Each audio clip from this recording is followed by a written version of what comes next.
اہم خبر آپ کو دیں گے۔ نائب وزیر اعظم اسحاق ڈار نے بنگلہ دیش میں پاکستانی ہائی کمشنر سید معروف سے رابطہ کیا۔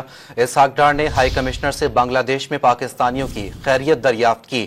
پاکستانی ہائی کمشنر نے نائب وزیر اعظم کو سیکیورٹی صورتحال اور پاکستانیوں کی حفاظت یقینی بنانے کے لیے اقدامات سے آگاہ کیا۔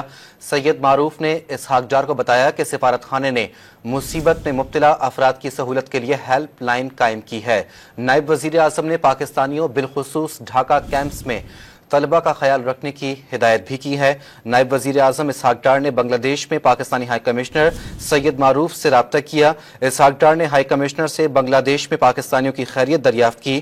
پاکستانی ہائی کمشنر نے نائب وزیر اعظم کو سیکیورٹی صورتحال اور پاکستانیوں کی حفاظت یقینی بنانے کے لیے اقدامات سے آگاہ کیا۔ سید معروف نے اسحاق ڈار کو بتایا کہ سفارت خانے نے مصیبت میں مبتلا افراد کی سہولت کے لیے ہیلپ لائن قائم کی ہے۔